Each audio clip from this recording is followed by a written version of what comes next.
So it's 4:03 on the 3rd.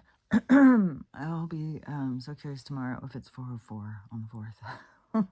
I swear sometimes it just seems like, I don't know. I always see like this counting thing with the numbers. Still snoring her head off right now, but she was whining, so it's an improvement. The But I just saw this person videotaping their bulldog because it hadn't had its second breakfast yet, and its attitude, that is what Stella's like.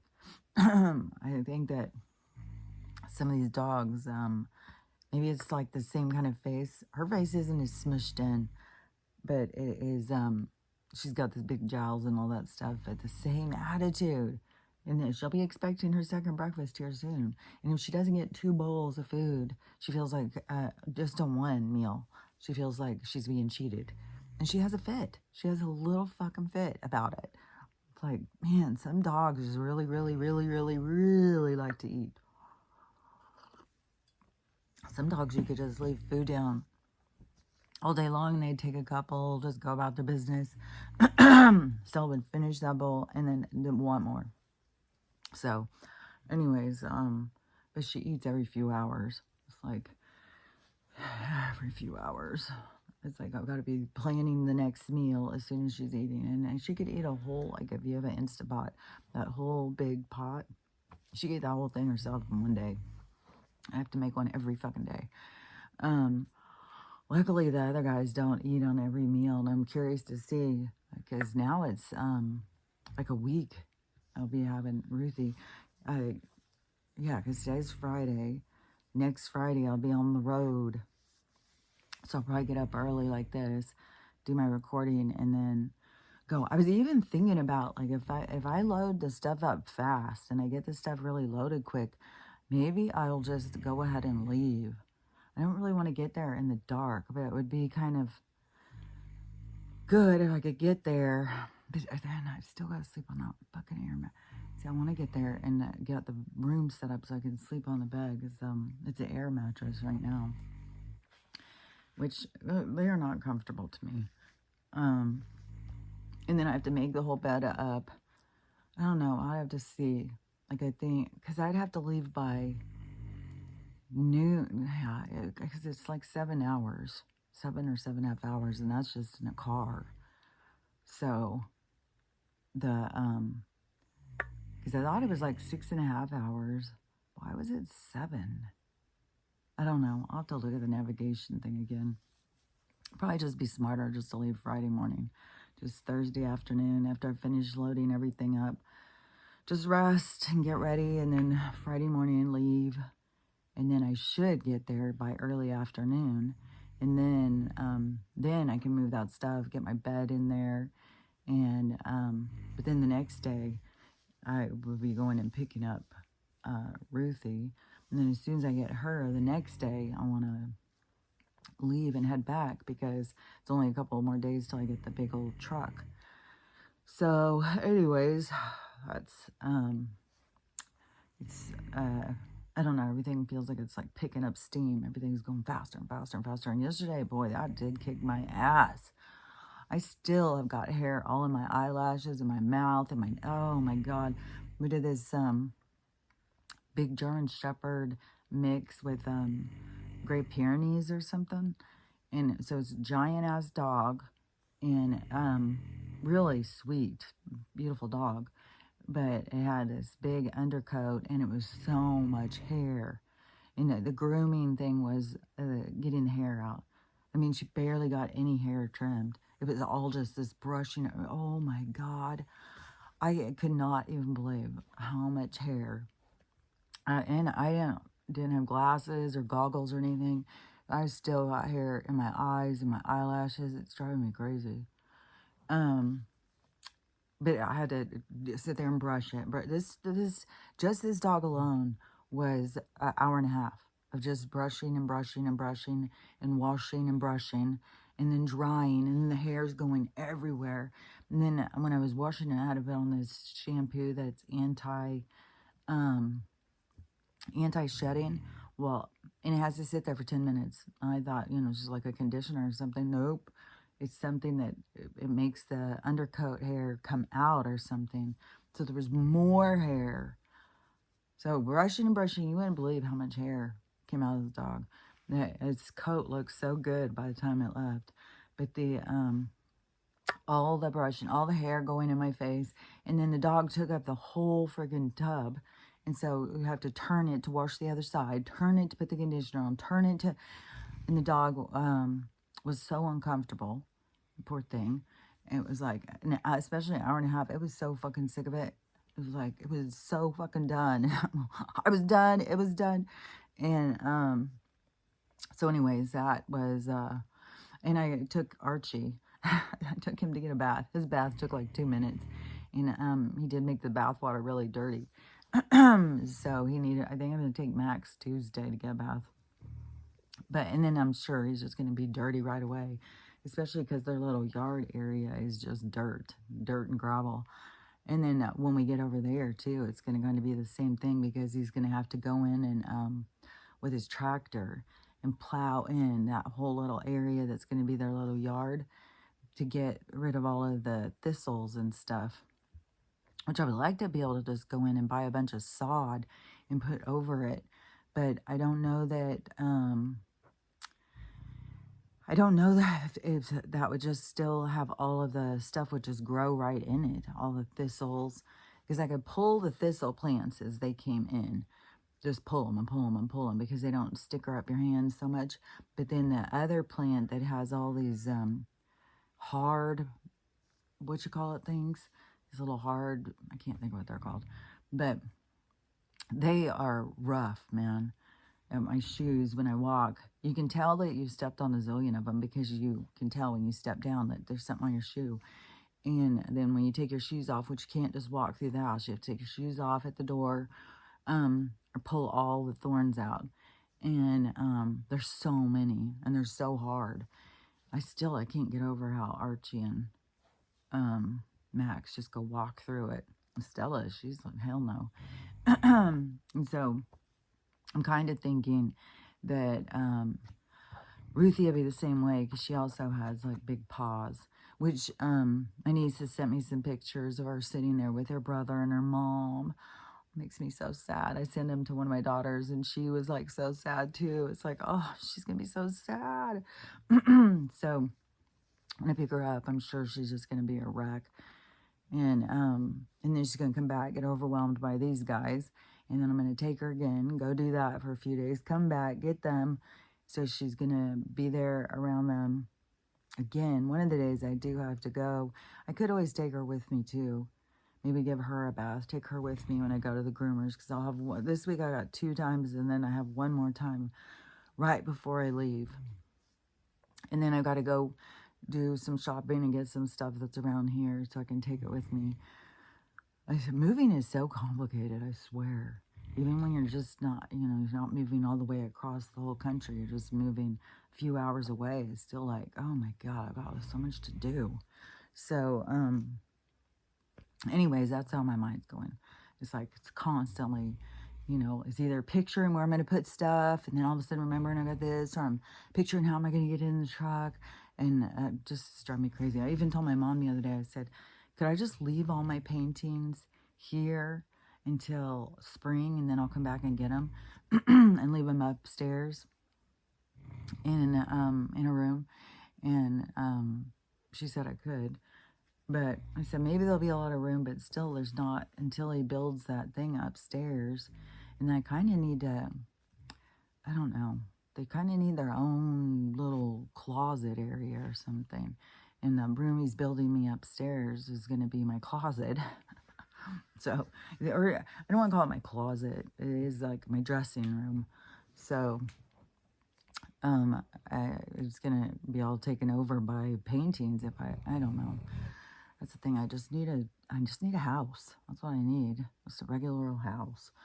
So, I think, even when I had a tiny house, my little cabin, I needed more space.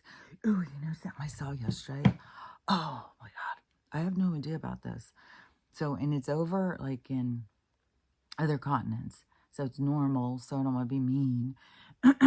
But some people which to me, again, shows like this genetic coding to us all being like different beings, different tribe, different something. So this it was a video that they were showing this lady, and she was getting behind her ear cleaned out. And so over in these other countries, there's some people who have holes. So if you tipped your ear like this is like a pocket. So there's like a pocket right back there.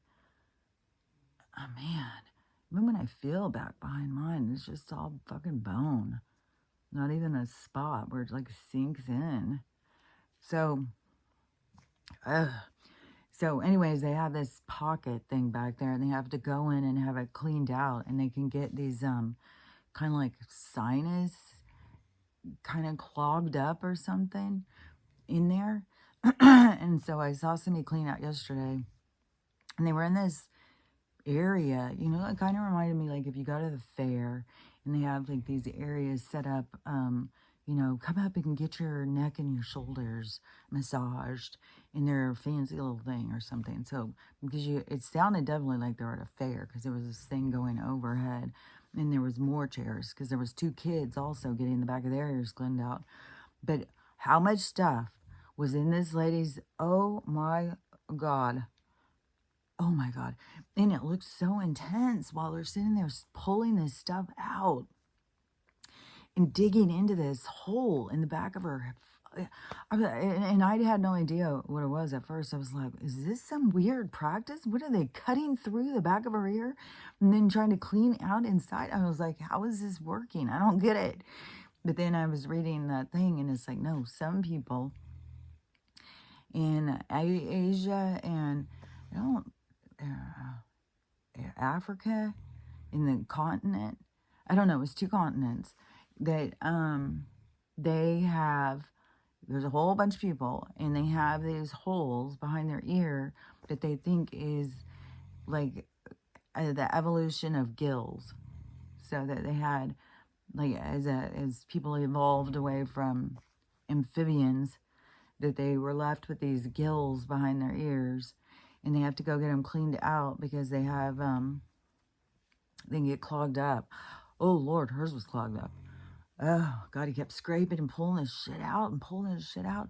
And then he pulled out this big thing. It was huge. He was even showing everybody, like, look at this. It was like, and then it shows her, and she's like, oh, she's got, like, she wasn't, like, crying. It didn't seem like she was in pain, because I swear to God, I'd be like, ah, when you were watching.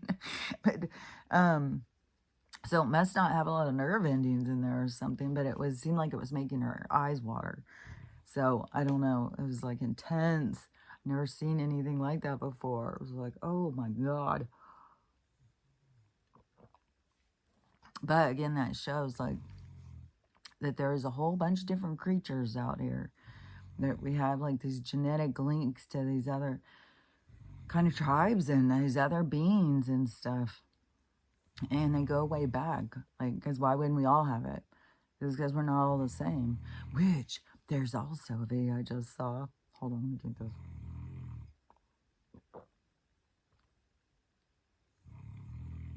Oh my God, it's such a perfect temperature right now. It's not done though. So there is a priest, a Catholic priest, and even the, because the interviewer said something like the archbishop or something is saying you're anti. And the priest is like, I don't care. He can say whatever he wants. He can call me whatever he wants to call me. Which I guess you can't get fired from that job. I don't know. Well, I guess that's kind of proven, because how many pervs, they're just like, move him over that parish. Just put him over there. He's got all that. He's gone through that. Let him start over here. Then, but so this guy, he said that we were lied to about that thing that Mustache Man was involved in. And he said, you just follow the evidence. He said, I follow evidence. I'm not just going to believe something. And he said the evidence isn't there. He's not saying that there weren't people killed, that there wasn't 200,000 or 300,000 certain people who weren't killed, but he said they weren't killed like how they told us. So, which there's so much more to this weird story. And it's weird because to us, it doesn't seem like it's that long ago. As I remember, this was years and years ago. Hold on a sec.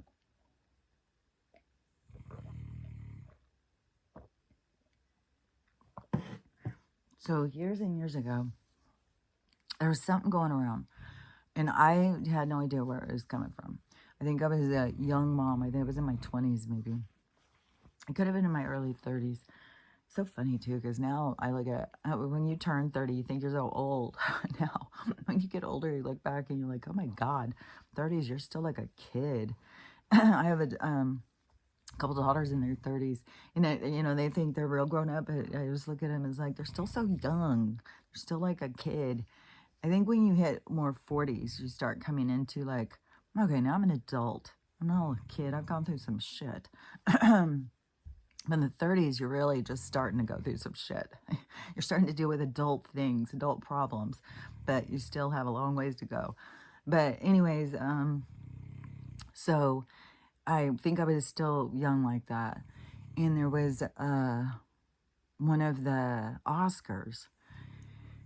And they did a big propaganda for a while to show us movies about this thing. There was one of a person's name, something List. It's like the Schindler List. So, but there was a bunch. The Boy in the Pajama, blue pajama, whatever. There was a bunch of the movies that they put out around this time. And I think it was like, I don't know, it was because these people all came to the Oscars. And they all had numbers, the tattoos.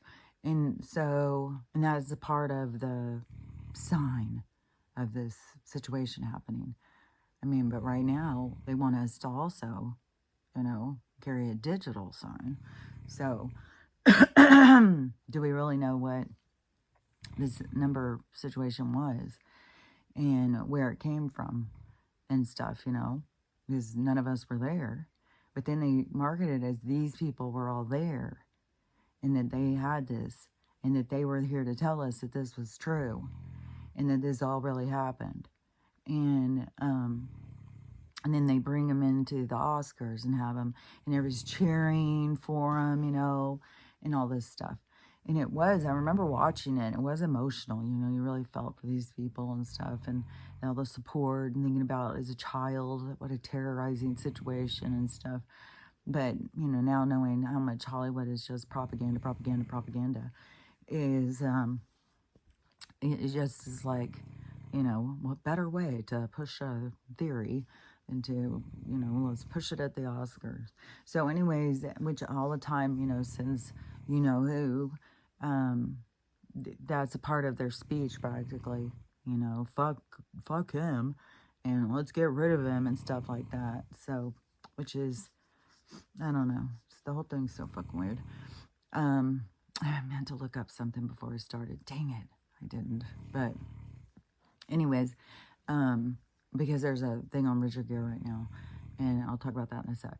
But anyways, so this priest said the thing is that the chambers, that would be used with a certain type of gas, that those were impossible. And he said that there's a guy here who designed them in America. And so back a long time ago in prison, like they've gone through a lot of things before right now though, their idea is just chop your head off again. They did that, a long time ago, back in public beheadings and stuff. The king would stand, cut off his head, or the queen or whatever. So, and now though they think it's the most humane thing is to have this giant monster thing come in and just pull your head off. It's like, this place is so wacky. God. And then we're supposed to not care because they're just criminals anyway. They deserve it. It's so wacky. Does any human deserve this kind of terror? So, anyways, I kind of feel like maybe the gas chamber was the best way to go back then, you know, because they've come through a lot of different ways. Which also, the squad, but I had a past life memory of, and I was going through fields. They just told us to all go out into the field and start walking, which made me think of, I don't know, it kind of made me think of like Vietnam or something, which I don't know. Killing Fields comes into my mind, but I don't know if that's what it was about. But I was alive during Vietnam, but I don't know. It kind of reminded me of that. So I don't know in other countries of different civil war periods and different times when they've gone against their governing forces, or governing forces have come in and taken over the present governing force. So the situation, but that's how this, and it was so, God, it was so real and so horrible. But I mean, I was out walking in the field and I just was really wanting a good shot, take me out with one shot. No, wasn't that lucky. And so I was still alive, and they drug my body back in and just sort of threw it in this room with this bed thing and left me in there to just die slowly. And it was horrific. So, anyways, the squad, if you get a good shot, that wouldn't be bad. Just make it a good shot, just take me out in 1 minute or 1 second, and that's good. But then they've had, you know, the noose, which that's pretty violent. Takes minutes, I think, sometimes for people to go. And that's another one that's gone on for a long time. And they used to do that in the public too. You know, geez, you can just see it through different, like, cowboy times. See the hairs, man. The cowboy times. And then back further in the Middle Ages kind of time, I guess it would be, when kings and queens and the peasants. And the peasants would all, I don't know, they were very much like, my nose have a lot of stuff running. They were very much like, I don't know, cheer, like a laugh track or something. Like, things were bad, they just stuck to, oh, it's good. I guess because they didn't want to be on that side of things. So they just, oh yeah, you're doing great, you're doing great. So, so anyways, so they had the squad, in prison, and then they've had, you know, the noose, and the one I thought was really horrific was the electric chair. Now I think that was new to the prison system. I don't think that they had that in other, besides torture chamber or torture places, like a prisoner of war kind of situation. But then, but they would just do it over and over then to try and get you to talk. But these zappers, they would zap them until they were gone. I wonder how many times they would zap them. You're sitting there, and then turn it off, and then the person's like still moving, and zap them again. Like how many times it would take to get rid of them. But anyways, that does not seem like super humane. When they started doing the injections, then I thought, well, that's kind of humane, I guess. But apparently it's really not. Apparently it's not that great. Here's this motherfucker fly. You just come, look, get the fuck out of here. What the fuck is your deal, man? It's like a little devil coming and harassing me. Coming sitting on the light, just staring at me, just like yesterday morning. Oh, he's like doing his little feet, like, oh, I'm gonna land on you. I'm gonna lay some eggs on you. So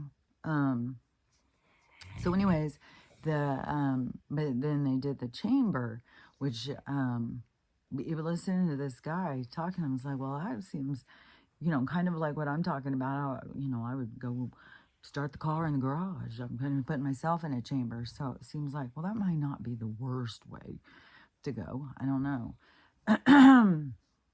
Depends. I just want the fastest, man. That's what I want. I want in and out. I don't want to be hanging on too long. You know. Oh, see? Get over there and just comes right to me. I was like, fuck off.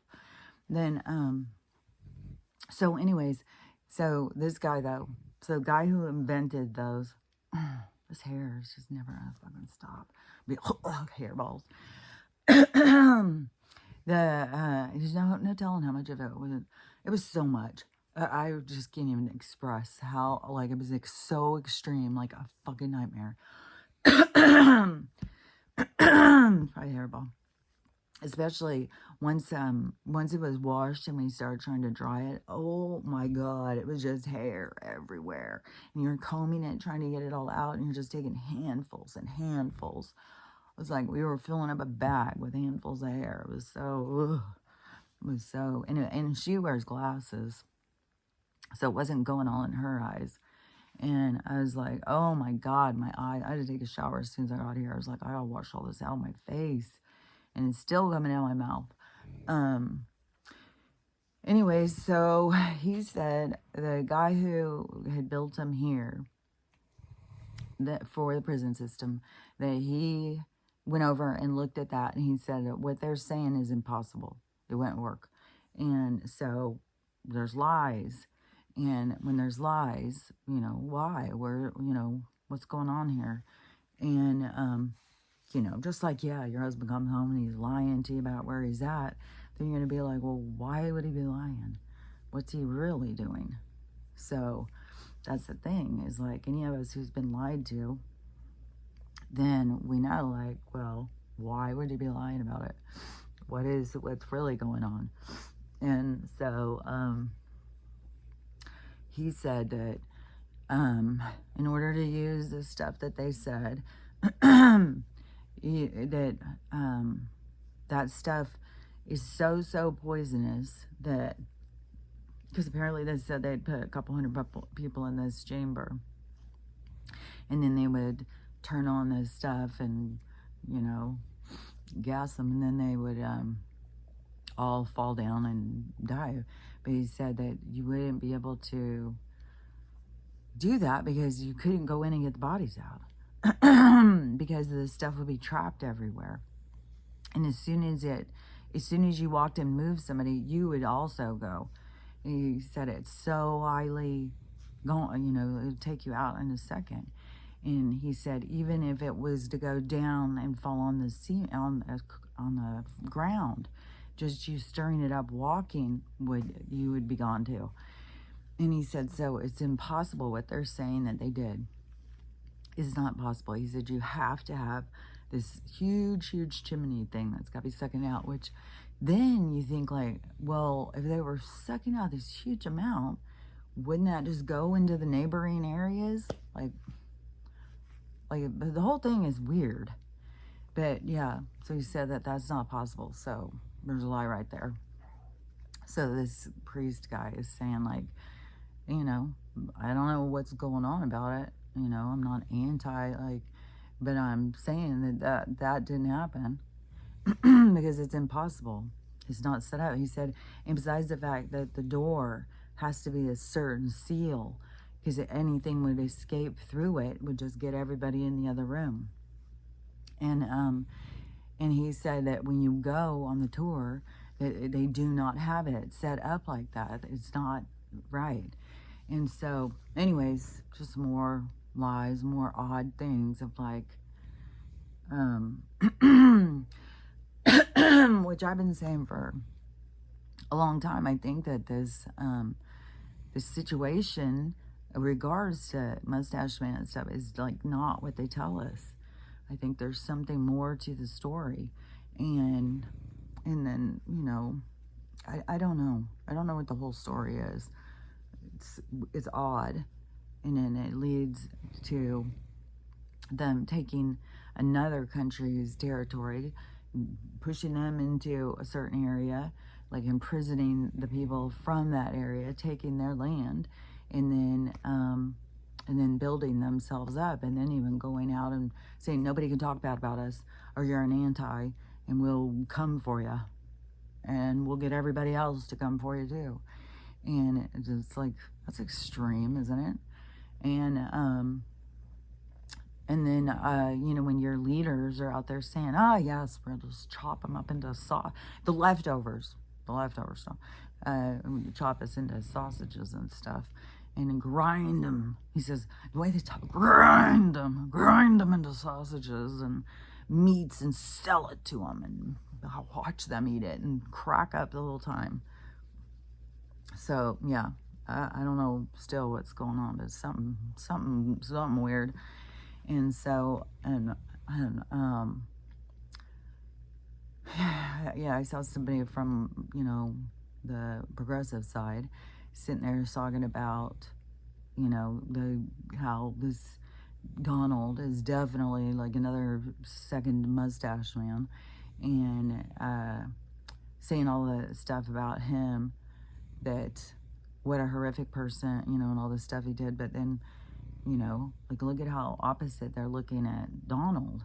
It's like, well, maybe there's more to the story than what we are being led, which always brings me back to Manson, because, yeah, I believed that whole story for so long.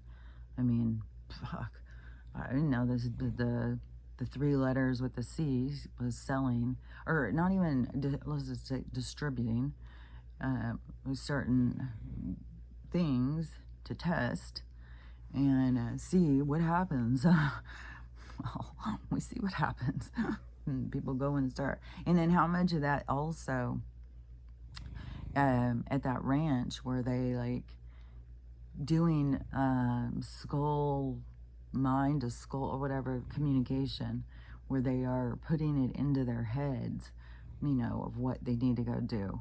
So, I don't know, just a testing thing. And Charlie was trying to tell us, you know, that the government was not trustworthy, the people were, whatever, all the stuff he was saying, and everybody thought, like, he's a crazy person. But now it's like, oh, he was trying to tell us, and we wouldn't listen. So, anyways, that whole thing. And maybe he was, like, a little odd in his presentation or something. Maybe he was autistic or neurodivergent. And, I mean, he was not taken care of. His mom was a prostitute, and he wasn't taken care of. I've heard a lot of people talking about their childhood now online, and, man, yeah, I swear to God, you can think like, oh, I had a rough childhood. Go listen to some other people's, like, dang, man, I was fucking in paradise compared to what some of these people. And so, but anyways, he had a really rough one. His mom was a prostitute, and then he had to go, I don't know, he had to go sit in the closet or something, or in cabinets or something, while she was seeing the men. And then he was a tiny little guy, so he was probably malnourished and stuff. And then he started committing crimes, because they're always creating criminals. And then he starts going into the system, only, you know, he's going in as a juvie, and starts in that one. And then he is just one after another, which he said he liked in prison, like it was a safe space, like you were, it's the only thing he knew. And then when he got out, I don't know, I think it was already like a big music revolution was going on with the Beatles and all this music stuff. And he was, I don't know, maybe like a creative type or something. So he's writing music and wants to get involved in the music industry, and he ends up befriending a couple of people or something. But anyways, we know where things turned out for him. He became a scapegoat for the agencies that are testing on the people. And then, well, perfect people to test on, a bunch of runaways, and I don't know, probably there was some orphans and runaways. I mean, there was a lot of runaways, but when they told the story on some of them, it was like sensationalizing, oh yeah, this was a girl who came from a good family. But how many of them that were there were really just, you know, street kids and stuff back then, who came from really horrible family situations like him, and that he was kind of bringing them together so they had this kind of family unit, because they thought of themselves as a family. And then some of the people who didn't like their family, which, also it's come out way more, there was a lot of families that were, the dads were pervs and stuff, and they seemed like good church-going people with a lot of money and stuff, but that doesn't mean shit. So there's no telling. But anyways, they created their own family. But it just, every time I think of Mustache Man, it always like goes together with that guy. And so it's like, yeah, I don't know. I think there was some kind of a situation, and if it wasn't like these certain people that went and took over this one place, if they weren't trying to take over this place, and he started trying to stand up to them, and it became a big thing, and then they had to switch it around, like he was the aggressor, not them, but maybe it was really, he was in defense mode. And so I don't know, since we weren't there, but I just know there's more to the story than what we've been told, and we can't just believe everything that we're told, especially like right now, what's going on with the real and all that stuff is just, I think it just keeps showing us more and more and more that this place and the whole storyline involving with these people is a bunch of big old lies. Especially when you start getting into this thing with the Z's, which I heard somebody saying that the Z's is like a new kind of thing. But I was like, I don't know. I think this theory, this philosophy that they live by was older, maybe it started up in this other period of time, 1918 or whatever, but I think it was, maybe it was, like, I feel like that they are one of the older kind of tribes. I don't think that they are like, I think that they are really old, like the Vamps. the ones who are that to their core. Because I think along the way, more people joined in on the philosophy. But I think that there's still an original group, just like the Vamps. There's an original, even though they had descendants and stuff, that there's still these certain people that have been around after resets, that they I don't know what, they go underground, they leave on ships. I have no idea. There's so much weird stuff here, but it's like, I mean, was Noah one of them? Like, he's the only survivor after the flood, and he was a vamp or something? Like, I don't know. That's what I'm saying, is I don't know how they, supposedly, some of these resets, but did they just start, like, are some of the resets, like, where there was giants, and then the conditions changed, and then when the people came back again, that they were smaller or something. I don't know. And like I've said it so many times, it's not like it's linear or something. It's like it's just these things happening, like these different situations, and then, yeah, like if you think of that as being a building with the windows, like you could go to any floor and any window at any time. So then that gives the theory again of everything is happening at once. There is no real past. It just depends on what window you're in. So if you're in this window, then you think this window isn't happening. But if you go down and you go into that window, it's happening presently, because it depends on the vibration, depends on what it is, where you're at. That must be the time travel thing. Oh, and he did show that kind of thing in that movie. The one with Matthew McConaughey. Yeah, I think it's McConaughey.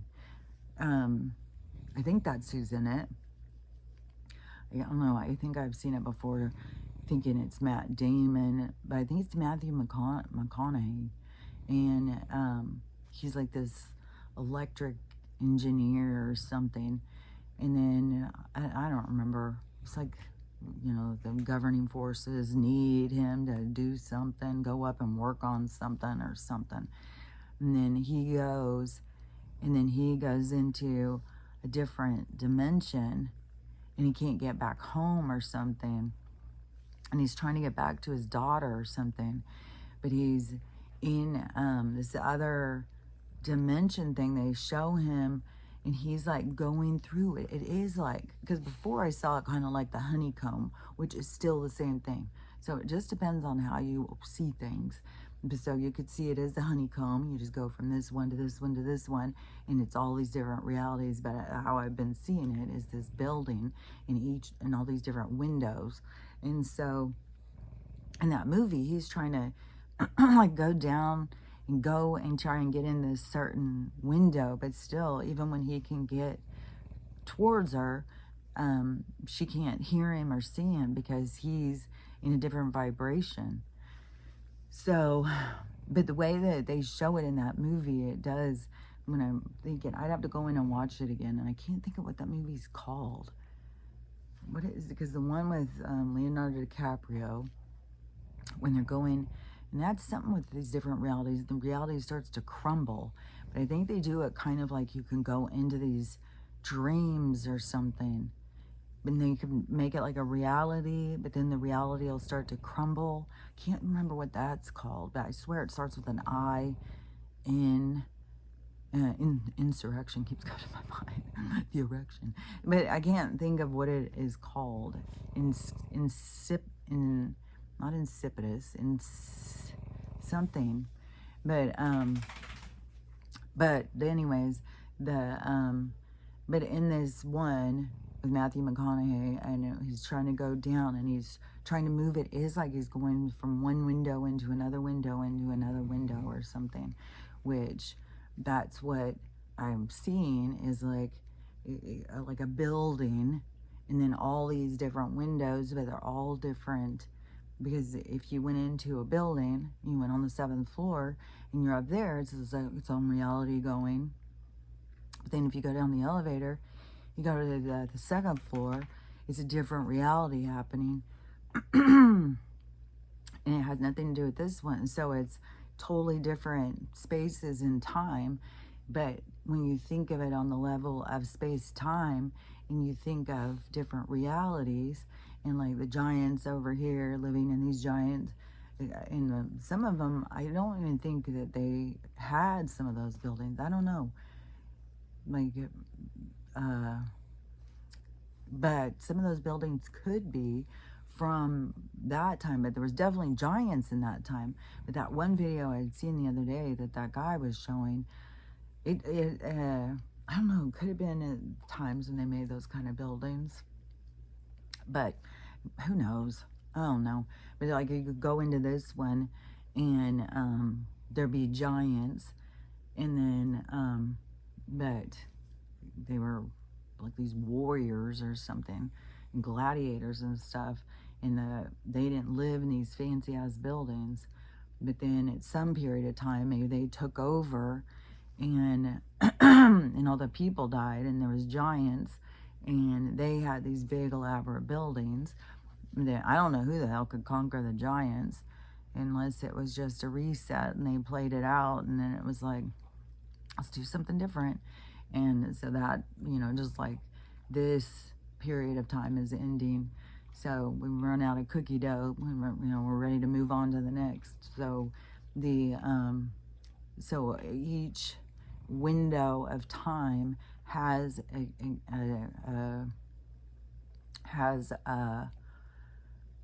yeah, I think that a lot of us lived in different times as giants too. Our souls can go in anything. So, because I have had those weird experiences and it started when I was a kid, where it would be like, you can feel like you're a giant, and then you could go standing next to somebody and go like, oh, I'm not even that big. Or you could be like, feel like you're giant, and then you go around all these people and they're smaller or something. It's like this perspective thing.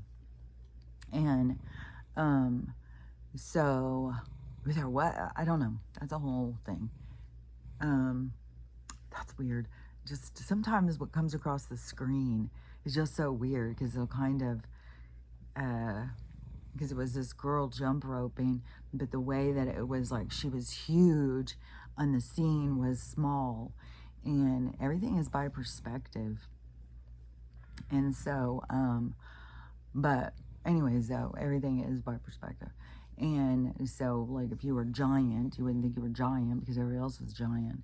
But then there's periods of times where there was the giants and the small people.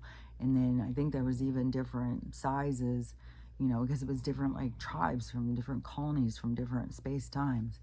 And, you know, like confirmation, like there was, like, think of a Christmas party for your floor. And then there's, like, all the people from all the different offices all come to this Christmas party. So so I think there's been certain periods where there was a mix of, like, this reality, this reality, this reality, but at certain times a bunch of the realities came together, which it's kind of like what's happening now too, is like all these realities merging. And so anyways, but like I said, if you were to time travel, you know, use the elevator like a portal. So a portal moves you around into different space times, but like in this theory of this building, and you go into the elevator, you go down and you go into a different one, then you're in a whole nother world. And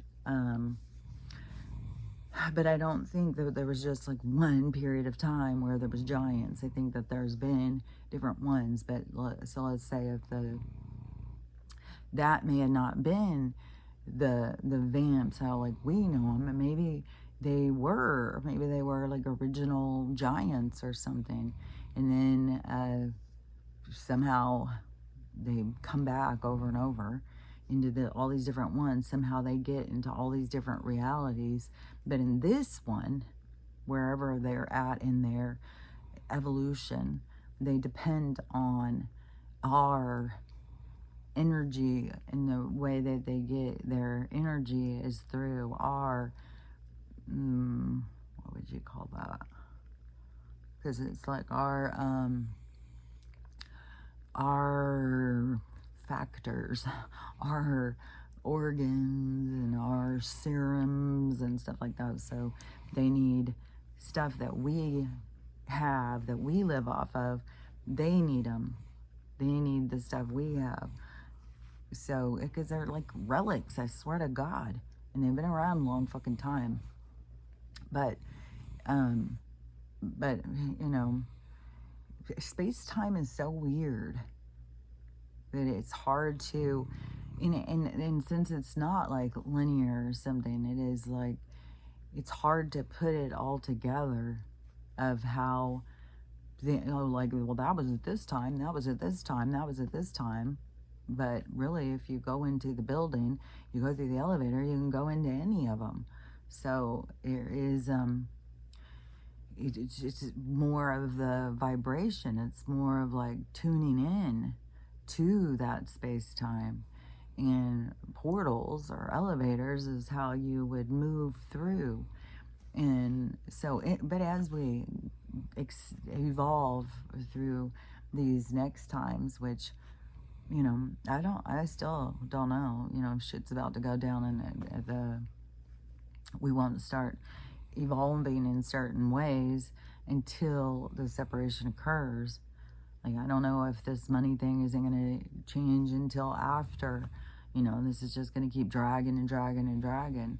But when it's dragging and dragging and dragging, things is also like a notice to work on yourself. Like, take notice of self, take notice of how you feel, take notice of the things you need to work on. Don't just get all hung up on, you know, they can make my life better if they do this, they can make my life better if they do that. But speaking of that, that lady, the Australian one on the beds that we're all waiting on, she said that she thinks it's going to start this weekend. But I think, she's had other times where she thought I was about to go down, and then it just drags out. Oh no, they put it on hold. They put it on hold. So I don't know. I'm really hoping. There's Donald shared a music video that was made where he's the Reaper, and it made it seem like, oh, things are about to go down, and hopefully this whole shutdown and everything, it has something to do with it, and we really will get to all experience this crash, and that we all will get to have opportunities to go in these beds. So I don't know, but there's definitely going to be like the floor splitting in the reality, like all the realities are splitting, and then there is going to be, a separation. Like certain people are going to go up a floor and go to the next level, and start, filling in those windows, those the next floor of the building, like they're building on to the building. And then some of us are going to take the elevator up and then start, creating in these new windows. And then that would be the new age, and where there will be a lot of good stuff. I just don't know, when or how it happens, but I know it's somewhere up there. I just don't know at what point, like what dock we pull into and it's finally there, or if we gotta keep going one after another. So, I don't know. I know everything is here for the people to be challenged so that they can evolve, expand, grow through all of the hardship, all of the turmoil and stuff, is to grow beyond it. So that is, that's the main thing that's going on. So I don't know. We'll just have to see. I fucking hope that they start this, crash the money situation and open up the beds. So we'll see. But but anyways, the, but then when we get to that floor, because we've been on other floors and we understand that there's other floors and other windows and other space time, that is like, as we expand in our knowledge, which, man, I swear, when I get like,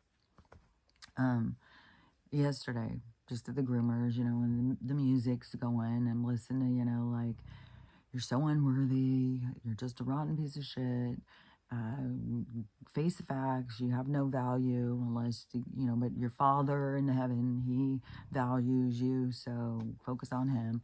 And anything you do is not your accomplishment, it's only because the Father allowed it.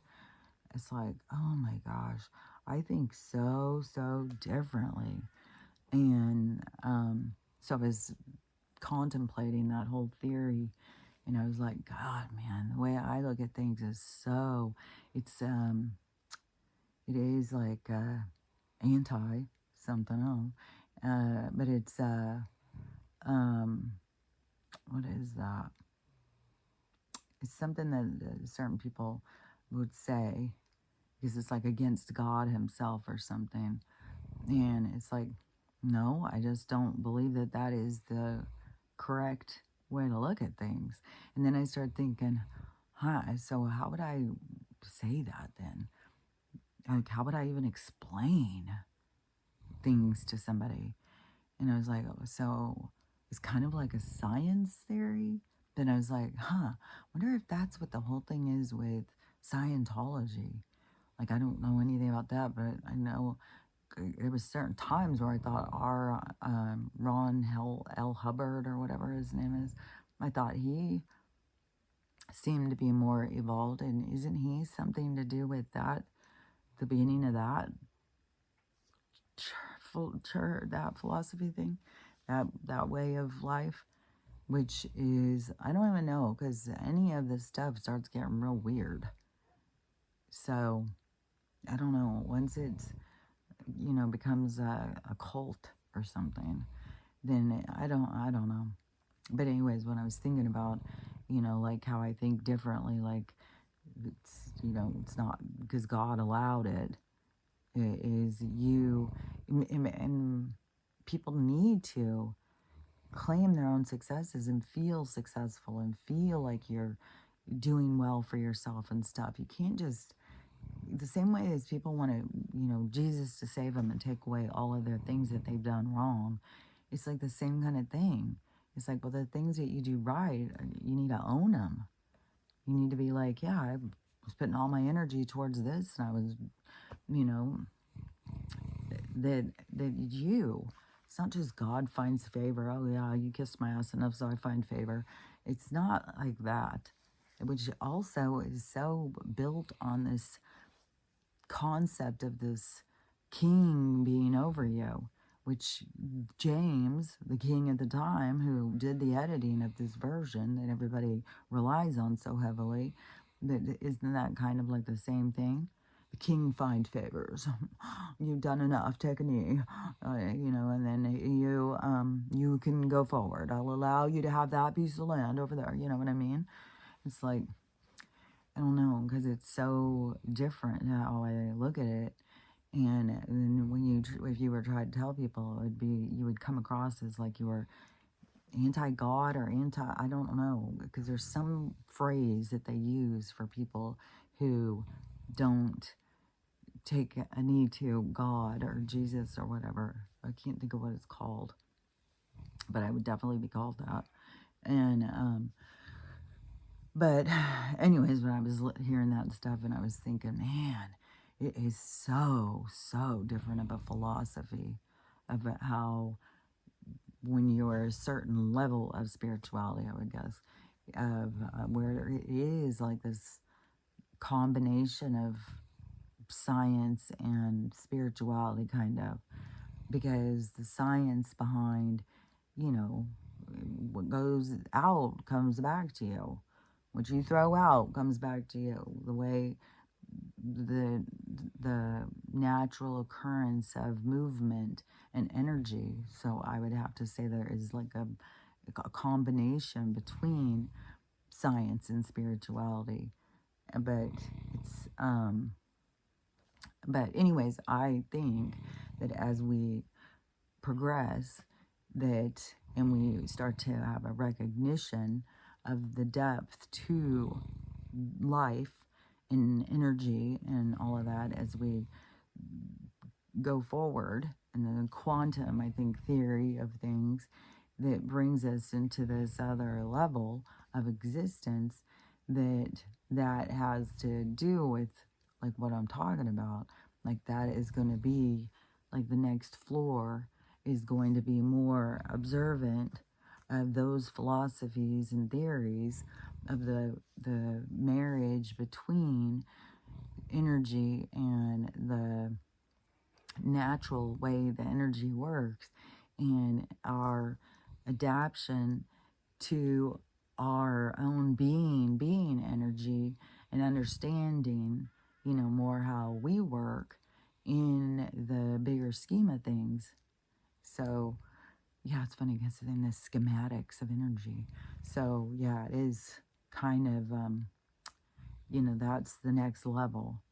And that's the part where, you know, you have to break out of certain philosophies and teachings in order to go through and seeing what is natural. That's the thing.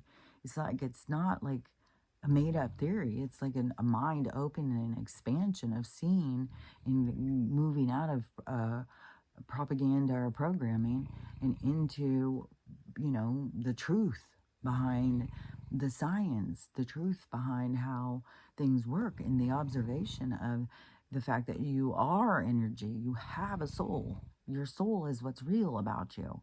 Nothing else is real about you.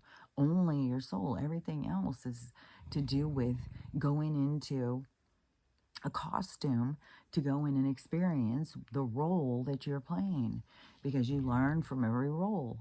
And so it's just, it's like a game, it's like a show, it's like a movie, it's just an experience. So anyways, I was having a bunch of things coming into my mind, but it's just one video I saw, this lady. So this was like one of the first videos I was listening to. This guy was showing this video that he was like, this is weird, isn't it? Isn't this weird? And so I was watching, I was like, this is weird. It is like kind of cringy. So it's this little dark-skinned girl, and she's just cute as hell. And I don't know, she seems like she's about 8 years old or something. And then this light-colored mom who would be, to me, seem like more of a new mom. Like this is a new situation through the courts, what she's got going. And the little girl was going on a field trip at school, and the mom wanted to make sure that the little girl warned everybody over the difference in skin tones so that nobody would be shocked. We don't want to be shocked, do we? It's like, I mean, in this day and age, I mean, if you saw a light-skinned lady with a dark-skinned baby, you would just figure, oh, she's got a dark-skinned husband. You know, I mean, what, like, I don't know that we all sit there and go like, oh, how did that happen? That's weird. It's like, I was seeing this woman has done so many of these videos, and she's a dark-skinned woman, and she had a light-skinned baby, and she has people coming up to her all the time, you know, like, oh, whose baby are you watching, and stuff like that. Like, they all need to know. And she's constantly trying to tell him, because everybody assumes that the dark skin would override the light skin genetically, but it didn't. It doesn't in all cases. And so her husband's light-skinned, she's dark-skinned, and their baby's light-skinned. So everywhere she goes, people think it's not her baby. And, but the other is very common. I mean, you see light-skinned women all the time with dark-skinned kids, and you just automatically think the dad's dark-skinned. Like, why would we think, you know, what's the big deal? And this mom, to make this big thing about it, that this girl has to do that. How fucking awkward and uncomfortable. And then, so she's doing this video to talk about this, you know, like she's this, I don't know, she seemed like a social justice warrior. Like, look at what a good person I am. I'm such a good person. Look at, I'm doing this the way this, you know, like, lady, you're so cringe. And so she is standing like over the little girl, and she's got her arms holding on to her like this, and the little girl's like trying to, like, you know, give me a little space, bitch. And the mom's just like on her, and then got her face right here. Notice the difference in our skin tones? Well, we had to make sure to draw attention to that so that the other kids wouldn't be uncomfortable. It's like, who fucking, what? Weirdo lady? And you can tell how uncomfortable and awkward this girl is. It's like, do you not realize, like, how racist you are at this point? Like, you're the one who's drawing big notice to this. Oh, look right here. See this? Don't notice it, but look right here. We know you're going to notice, so we just got to talk about it ahead of time. It's like, what? And then, and her whole expression, the whole way is just like, look what a great person I am. I'm so smart. I'm so wonderful. I'm fabulous. And, which then was giving me this other feeling of like, how many of these people think, well, I've got to go and adopt these, you know, I mean, what life would they have if they didn't join into the group of us? If we didn't take their culture and merge it with our culture, well, they would be just lost. It's like, I've got to save them. I've got to save your complex, and I'm better than them, so I'm going to save them. I'm going to save every one of them, as many as I can. And so that's what came across to me. Is like, wait, if you think that this other culture is inferior to yours, and you're out there saving the kids from this one and bringing them into yours, is that, I mean, isn't that racist right there? It's like, and to have to go out into public and have everybody pat you on the, oh, look, you're such a good person. You just saved that one for sure. It's like, I don't know what circles you run in, but to some of us, you're very cringe. It's very odd. It's very weird behavior. It's like, you know, go to church and tell everybody. So everybody, oh, look at that. She saved another one. It's like, I don't know. It's weird. It's fucking weird. The video is so cringy. And I felt bad for that girl to be raised like that. I was like, she's gonna, always feel like, oh, I'm a different color, so that's what we're gonna talk about here. It's like, you know, I understand, if you're going to be a multicultural adopter, that you've got to also, allow these kids to learn about their culture and stuff, and possibly, get them into groups with other kids that are the same as them so that they can go and experience that. But then they're always going to be outcasted. There's lots of these kids that were raised in these families and they get outcasted by their group. They talk different, they act different. You think you're better than us and all this stuff. So I don't know. I don't know all the answers or the solutions, but I swear to God, you got to really look at your intentions when you do stuff. And right now, to me, your intentions are coming out loud and clear, like they're a megaphone, and I don't know. I just felt bad for that girl. Like, oh, announcement, children of my class, the 3rd grade. My mother's a different color, so just so you're aware. It's like, dude, how many other kids are probably biracial in that fucking class? So, yeah, so weird. So weird. So, anyways, and this other thing too that I had seen, whereas like, this brought it home again over how many spiritual people are just completely, like, I don't know, lost somewhere in the friggin' shit. Like, so many of them are, progressive. And we still have a lot of that going on. And so there's a lot of the spiritual class of 2025 is still left leaning, and then the other is more of we got the book, the book says, and so it's like, okay, you guys pull out, and so, but at the time when I was younger, and I followed along with Shirley MacLaine, she got real disinherited by the group, the Hollywood elite, and she became a crazy person. But I totally was like, she's great, and the stuff she says is right on. And so I was then at that point considered fringe, like I was a weirdo too.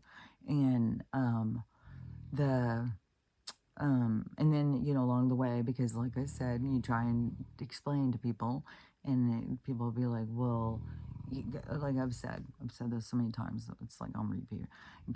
People would meet you, oh, well, what church do you go to? Yeah, well, I don't go to church. You don't go to church? You don't believe in God? It's like, well, no, I'm spiritual. And it was like, well, so you don't believe in God? It's like, well, it's just different. I believe in the universe. It's like, so you don't believe in God? And it's like, well, I believe in reincarnation. It's like, well, so you don't believe in God? It's like, no, I don't want to believe there's a guy up in the sky, and I don't believe in the devil either. And then people will just be like, ooh, she's a real weirdo. So, so at some point, when I discovered that the Buddhists, they all believed in reincarnation and they were an accepted group of religion, then I would start just telling people, well, I'm Buddhist, so that they would be like, oh, you're a Buddhist, you're just a weird Eastern philosophy kind of person. Yeah, as a matter of fact, I am. And so,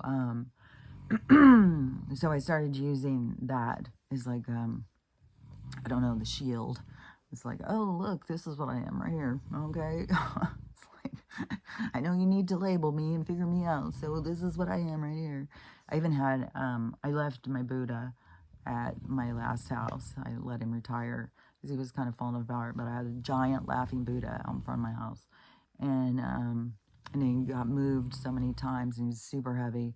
So anyways, I let him retire, but I miss him.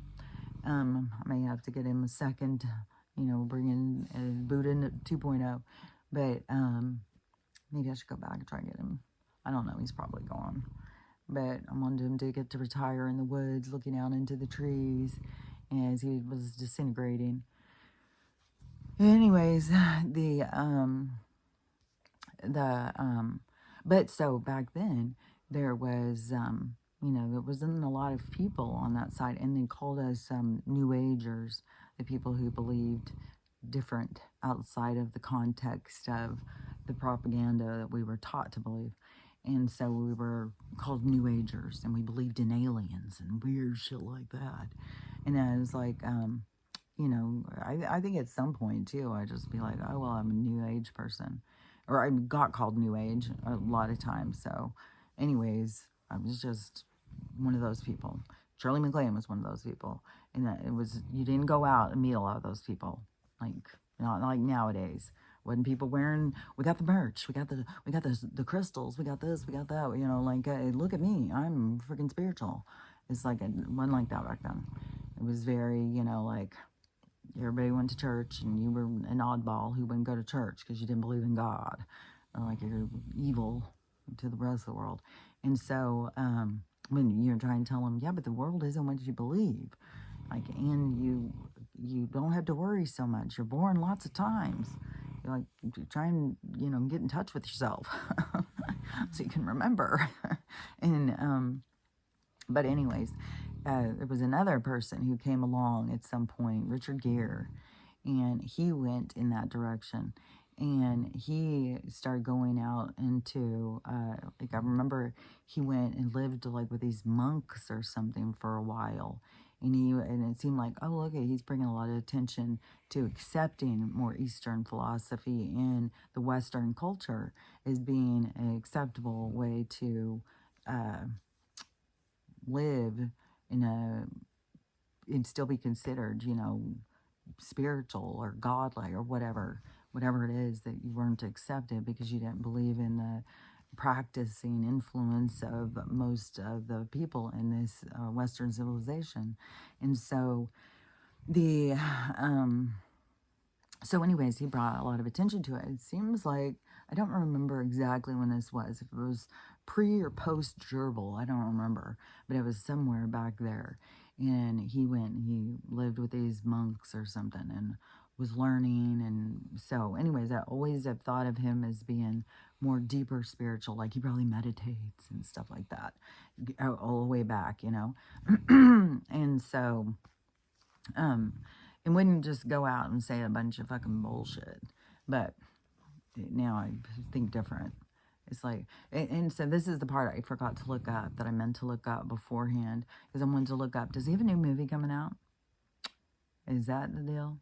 So he's got a new movie coming out, and so he's got to go out there and, they hand him a script. Yeah, we're going to put you in this movie, but we need you to get out there. He's like, you got to recite this stuff because we need you to lead all the people in a certain direction. And he's like, yeah, well, okay, I'm going to make a lot of money off this movie. So, okay, give me the script. Let's go. And, which to me that, if you're going against your integrity or your soul, then, if you, as a spiritual person, you would know, like, that's not a good thing. You don't go against your integrity. You don't go against your soul's guidance, because then you are stepping into a dark space, which can lead you into a karmic debt, because you're putting out energy that's going to come back on you. So it's like, I don't know about this. But so now he is out there talking about Donald and, how evil he is, and he's the worst thing, and we need to get rid of him, and not even just get rid of him, but every one of his supporters. And we know what we're talking about, don't we? It's like, dude, what? What? I'm just like, oh my God. And to think that at some point I thought you were a deeper spiritual person, it's like, ooh. And that's why I was like, man, does he have a movie coming out, or is this really? Because another thing too is, how do some of these spiritual people not see how change occurs? How do they not see that the dark that he is trying to bring us out of? How can they not see the corporate control over our existence? What is it? What is their focus? How do they not see these things that seem so clear and apparent to me? But anyways, It's just like, it's the whole thing is just weird. It's just, 'cause there's so much weirdness out there. So, I don't know, but there's a lot of, spiritual people who just don't see it. And I don't know what it is that they focus on. And I don't even know that he's really spiritual. Maybe that was part of his script to begin with. We want you to go out there. We need you. We know at some point we're going to need to pull these people in, because there's also that, what is that guy called? He's not a rabbi. He's called a shaman or something. I can't remember. He was supposed to be like a big spiritual leader, but then also fucking, what is the one guy? The, I can't think of his name either. That guru guy or whatever. Because the one, yeah, I think he maybe is even called a guru. Guru Shanmalala or something. I don't know. He always wear this big turban thing. And I think he has white hair and beard and stuff. He's always got a whole outfit. And then the other one, because I even have books on him. What is his name? It's not Gandhi, but it was some guy. And people have met him, and people always be like, oh yeah, I got to meet so-and-so. And he's thought to be this highly motivational, spiritual leader in this Eastern religion thing. But then I started reading videos of him going around like making little boys stick their tongue in his mouth. And he would stick their tongue in his mouth and he'd make it like a little game. I was like, oh, what? What? Oh, God. So, and then the other guy, he went to one of those, meetings with all the other EUGENICKS, so, which would include, Z's and stuff like that, because they are like, oh yeah, get rid of them, let's kill those ones. Gators, one of them, all those people. And he went to one of those meetings, like a DABOS, and he said, yeah, we got to get rid of some of these people. Yeah, we got to do them in. We can't have so many people out there. And so it's like, oh, so they've infiltrated into all different sources of religion or spiritual knowledge. They've got leaders in these other faculties of spiritual motivation that are them. It's like you've been infiltrated, especially the one, which I can't think of his name, but I have books. I mean, he was like really super popular. I wrote books about him and stuff. And then once I saw those videos of him with those little kids, I was like, oh my God, he's just one of them. He's one of them. And then the other guy, he's one of them too. And they're out there leading the leaders in these certain things. And that's like, so yeah, they could have made the plan a long time ago. Well, we're going to send you over to go study with these monks, because years later we need this group to be infiltrated, and you'll become their leader, and they'll do what you say. So then they listen to you say, yeah, we got to do in this guy and all his people. It's like, oh my God, what the fuck? So anyways, but yeah, I still can't think of his name. He's like a Buddha, somebody. I don't know why Gandhi. Just get out of my fucking head with the Gandhi shit. It's maybe his name is kind of like that. I don't know. I keep seeing this book that I have that is about him, and and I believed in that more Eastern philosophy, and so to me he seemed like a good guy. But then the tables turn, always. You see him, trying to get kids to make out with him, then it's like, he's not exactly what I thought he was. But they have, there's so much lies in the infiltration into our spiritual connection to ourselves that they've come at through all these different sources to control and contain us. So you can't just be like, oh, well, well, he's got to be a good guy. I mean, look who he is. He's got to be a good guy. That just must be strange footage. I don't know what he was doing that day. Playing a game? What game do you play with little kids where you have them put their tongue in your mouth and you suck on their tongue? And then you tell them to suck on your tongue? Like, give my tongue a blowjob. This is how you do it. It's like, what do you do? Like, if you're doing this in front of the whole group, what are you doing in the back room? Like, no, just stop. It's like, I don't need to even fucking see it. It's like, ugh. Like, so there, what? I just really don't get the perversion on the kids thing. I just don't get it. Is it really that they're sucking out their innocence and their energy to turn them into a bunch of hardened, lost people? I'm like, there's something so strange about it. Because how do you look at a child? Well, how do you look at a goddamn dog as a sex? Oh, yeah, I really like that. Yeah, I can't believe the fetish behind the bestiality, like the people who seem like they would be normal people. Like the couple that got busted with all their weird ass footage that is so, ugh. Jesus, I just can't even get over it. And she's like this well-known realtor, and he's a fireman. It's like these regular-looking, attractive people, and they're fucking shut their doors and then go into Pervsville. It's like, God, man, how? Oh, I don't know. I mean, I don't know how you look at a dog and be like, yeah, like a lot of that, or a child. It's like, children are just cute as hell. They're just the cutest little things. But what? Why would you? I saw this video yesterday, and I also, all these people exploiting their kids' cuteness too. That's also, because even this lady with the cultural color thing, it's like you're exploiting your child. You say you love this kid, but child exploitation is a whole nother level. So, in this, how long have I been talking? This lady, I don't know, it's the dad. So this little girl, she's just the cute as hell little girl, and she was bawling her head off because she got her fingernail polish out and she painted her Barbie with her blue fingernail polish. And she's like, I don't know, 3 years old maybe.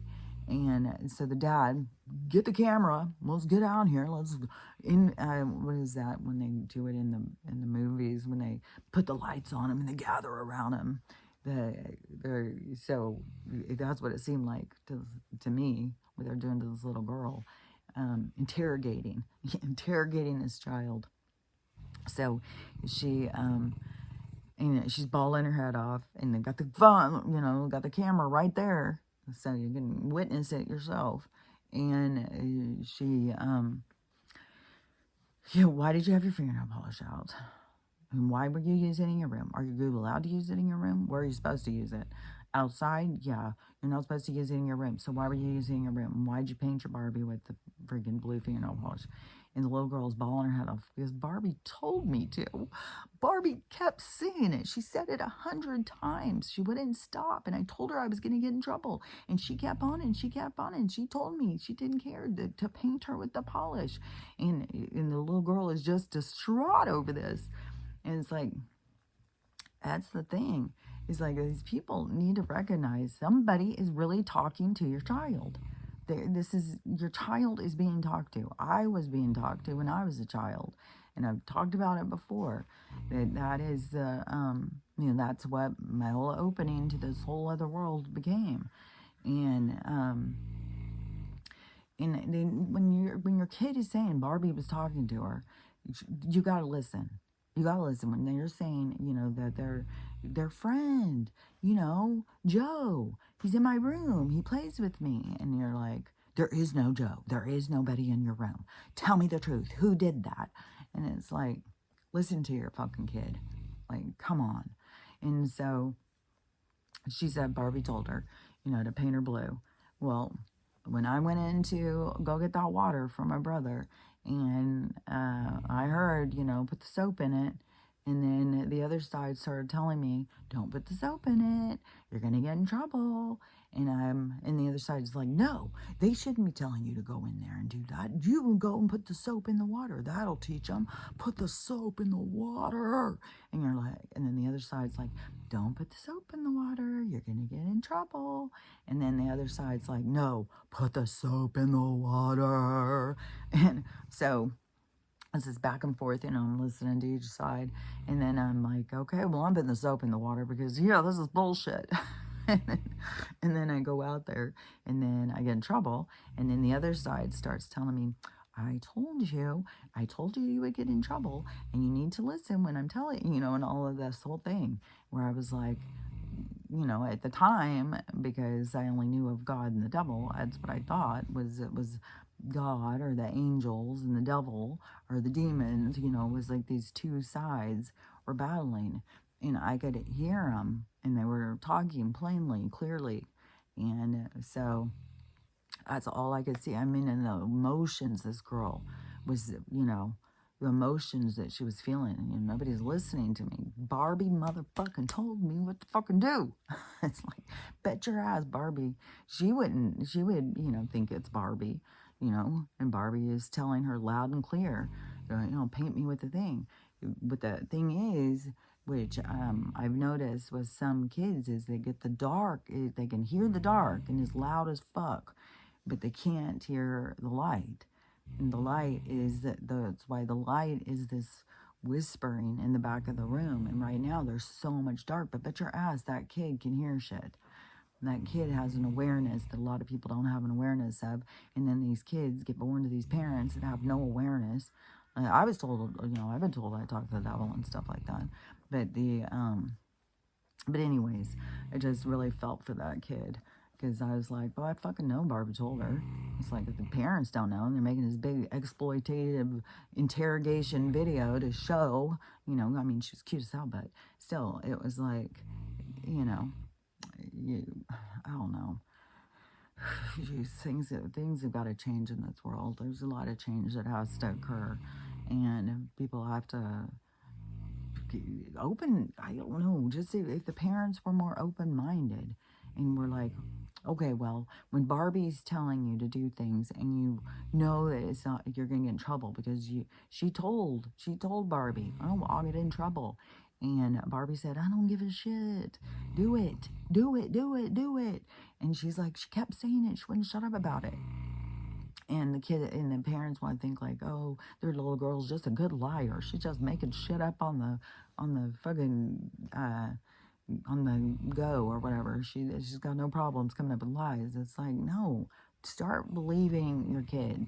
Start listening to your kid. Start trying to understand. Like she's got communication. And you may want to interfere with that communication. You may want to, you know, if she can't hear the light, then you need to probably say, when you're hearing these voices and they're telling you and you think it's your Barbie talking or you think it's this or whatever, however you want to handle it, but you need to tell them that they need to come to you and let's talk about it. Let's talk about what Barbie's telling you. So if Barbie's telling you to paint her and you know that you're going to get in trouble about it, come and talk to me. I'll talk to Barbie for you. And then you may want to go into their room and say, get the fuck out of here. Clear out. Bring your sage. Get out of here. Get out of here. But sage is not going to clear all of it. That's the thing. Like, I found that out. Is that one when I was so overrun that one day by all of this energy. And I was like, oh my God. And I was talking about, like, the hall is full. They're just everywhere. And it was like, I gotta get some sage. I gotta sage this bitch. And so I get the sage and I start going around, and the one that's just sitting there looking at me starts laughing. like, oh yeah, oh, that'll work. And I was like, won't it? And that's the one where I think like, oh, that's a man in black. That's somebody who's it's in more than one realm. It's like their body's here, but their consciousness is here. And that one was the one where I was like, oh. And that is where I found really where you want to clear the space is you pull all, it's like suck, think of yourself like a vacuum, and you suck all your energy in, all the energy, suck it in, because you've got energy out around you. We all do. Everybody's got energy out around us, and we're all like beaming and hitting into each other, and that's why we've got so much interference right now. But we're going to separate and go into more alignment with our other energies that are similar to us, so it won't feel so chaotic. And but pull all your energy. So suck it all in and then blow it out as hard as you can from your chest center. Blow that energy out. And at the same time, to me, I mean, you do how you want, but at the same time, I scream as loud as I can, get out! And push as hard as you can with your energy. It really does push them. It pushes them out. And it'll feel real clear for a little while. They'll linger, they'll mosey back in. You'll catch them, as you're going through the grocery store. You'll bring some back with you. But I swear to God, that really does. Using your energy to clear rather than just smoking them out. Use all your force is take notice and then clear them. Just tell them to get the fuck out of here. And that's what I do the most often when you start noticing, because sometimes they'll be like blah blah blah blah blah, and you won't notice, and you're just going around and you got all these thoughts going. There's all this, because you are a receiver, you're like an antenna, so you got all this going all the time, and sometimes you won't notice, but then all of a sudden it'll be like they'll just go on, just like she said. You told me 100 times. She wouldn't shut up about it. It's like, yeah, when you notice that, that's when you're just like, shut the fuck up. Get the fuck out of here. Shut the fuck up. That's what I do. But, if you don't like to cuss or you don't want to be that aggressive, you get to decide what you want to do. But, yeah, that stuff is real. All that stuff is real. And that's where people need to evolve to get to the point of realizing, like, Barbie's really fucking talking to her. It's not really the Barbie sitting down and saying it. It's the voice. You can hear Barbie. And I think when you are talking in telepathy, it's just as loud. It's just as loud, just like at this nights when they come in and scream. It's so fucking loud. It's like louder in your head than you can imagine it being if somebody's screaming in your ears. Like it starts with a scream and it's just like, wah. It's like, fuck, man, it's intense. So telepathy can be super, super loud. And it seemed just the same as like, this chick's talking to me. And there's lots of kids, like their dolls talk to them, their stuffed bear tells them things, whatever. And it's like they don't realize it's not actually the bear. It's this being that is talking to them and using the bear as the influence, using the Barbie as the influence. And then look at how much energy it can feed off of. This little girl's traumatized. His parents just go into Weirdsville. Oh, yeah, we're going to do a public interrogation. We really want to show people. You're 3 years old. This will be with you forever and ever. And then I'm sure it continues. Like the stuff that people expose online for attention, it's like it's crazy. So many people are complete attention seekers. Like here I am talking publicly, but I'm talking about how I feel about things, what I see and stuff like that. I'm not exploiting somebody else, I don't think. I may talk about like different things that I see or hear, but I'm not trying to exploit anybody and make anybody else look bad to make me look good or something. I'm just like, oh, I see this and I see that, and this is how I think, and this is what I do. And so, I don't know, there's lots of different ways of thinking and doing things. And we are breaking free from a society that has been very dependent on doing the right thing and being a certain type of person, like this social justice warrior thing, and not even look at the fact that you're trying to go against racism, but you are racist. That's why you're trying to go against it, because the theory behind your motivation is very racist. It's very much like, I'm better than you. So I don't know. I just think there's a lot of things for us all to really look deeper into our heart, into our intentions. Why are we doing this? What is the real motivation behind what we think and what we do? And then also, you gotta pay attention to who it is you follow, because like they can be freaking trying to stick their tongue in kids' mouths, and you think like they're a good guy. So, anyways, but yeah, now Robert Gere to me has shown like it will make total sense to me if he's got a movie coming out, that they were like, you got to get out there and you got to say this. You want this movie, you want this contract, then you. So I would think, I bet he could just be trying to make himself relevant by just coming out and speaking about something, and that's what he really does believe. But Donald needs to be taken out along with all his people. It's like, I don't know. It's just, it's not a very spiritual thing, I think. So, anyways, let's just look at my hair. Keeps driving me crazy, this part. So, I don't know. It seems extremely white today to me. But, I mean, back where we started, though, it was, there was white all over the place. Like, if I did this was all white. So it's way less. And this side seems less. I don't know why this side. Maybe it's like, I don't know. It really seems like, God, I don't know. I swear to God, it's like you're just trying to climb a waterfall. I hope these fucking med beds hurry up and come. And then this freaking sore, too. It's like, God. And whenever it does this, it always makes it where I can tell something in my eye. So I know that had to do with it. That this thing in my eye that was taking over. And what's so crazy too is the eye doctors will look inside your eye. So you're telling me you can't see any, nests, any worms or anything? Like, and when they say, oh, you got floaters, are you telling me that there's not friggin' worms in there? Like microscopic worms or something? Like, because I can see them. So, yeah, there's a fucking nest. And then it's like, I don't know, these two things in which, if it's, botulism, that is a pretty tough nest to get rid of. Most people who get botulism don't make it. They die. So, and this big extreme thing now with canning and stuff, you gotta watch out.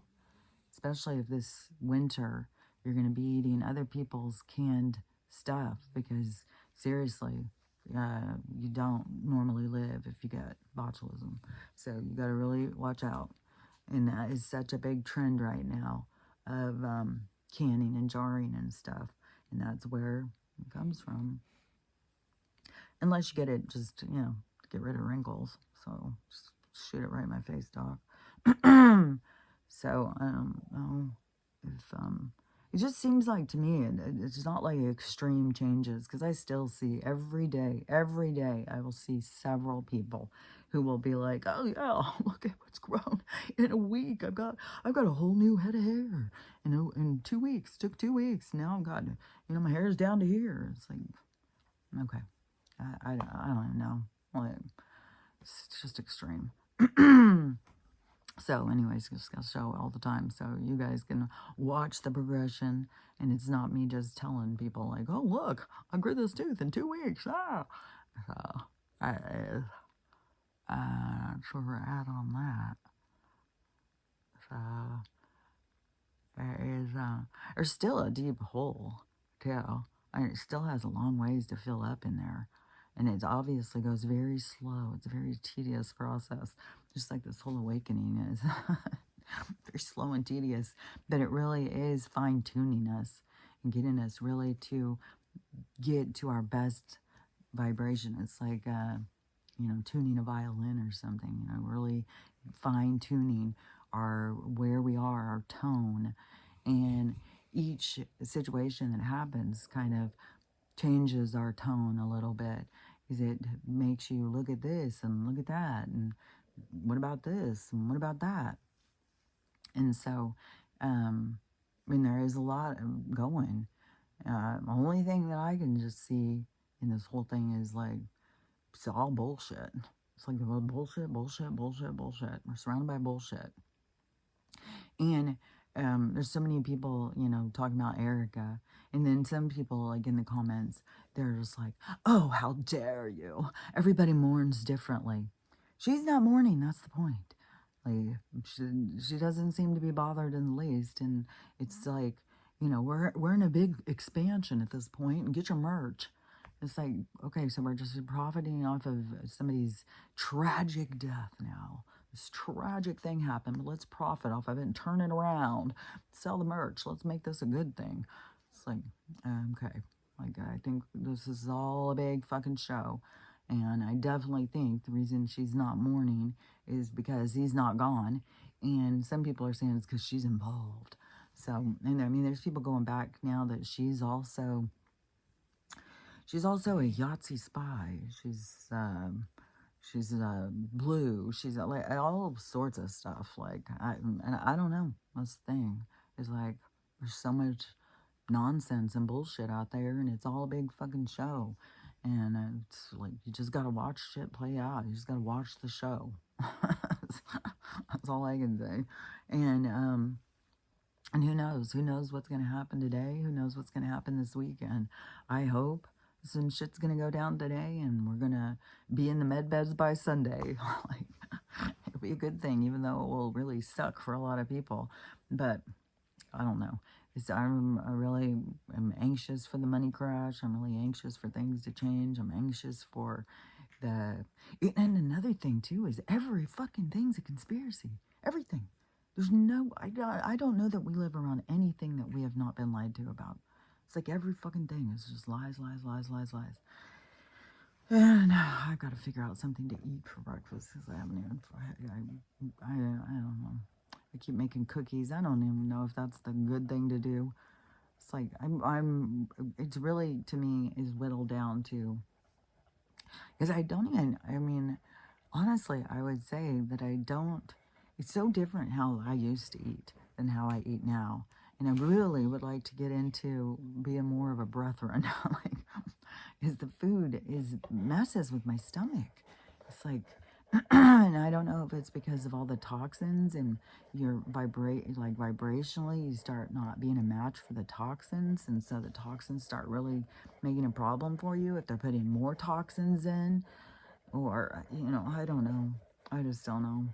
Seems like that we're going to know more as more continues to play out. But who knows? Maybe we'll just all still just be like, oh, well, let it go. Let's move on. Let's move forward. And, you know, and some of us, like I said, move into the new floor so that we can start expanding into a new arena, to new realities.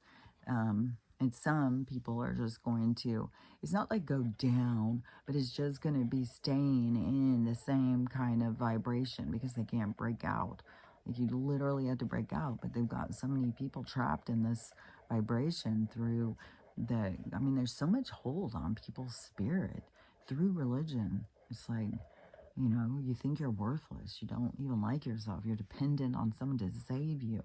You have to, you know, get up every day and fall to your knees and give gratitude to the Holy Savior in order to even have a decent day and stuff like that. If you're not in God's favor, your day is going to suck. And if anything good happens, you better give him the acknowledgement. And so, I don't know. I do think that there is an acknowledgement of gratitude, of putting out the energy of gratitude and being like, you know, taking notice when there's a lot of good things happening. And then when there's a lot of things that are not good happening, to take notice that it's there to teach you. And so, but to always go towards gratitude, you know, otherwise you just become miserable and mad and sad and disconnected. Oh, I don't know. We'll talk about it some more tomorrow. I don't know. Sometimes it's just like, it's just so much. There's just so much. We're in such a lost world. And when you are an outsider, I don't know. At some points you can begin to think like, maybe I'm wrong. Maybe they're all right, not wrong. But like I said, you got to feel it. Otherwise, if you go against your integrity, you're going against your soul, and I don't feel it. I don't feel I'm wrong. So, anyways, I'll just leave it with, just make sure you work on yourself, because learning how to love yourself is the key. Learning how to love everybody else and learning how to have the day you want to have. It's going to benefit you. That's all I know. So, anyways, but we'll see what goes on today and we'll talk about it tomorrow. So, I'll talk to you later. Bye.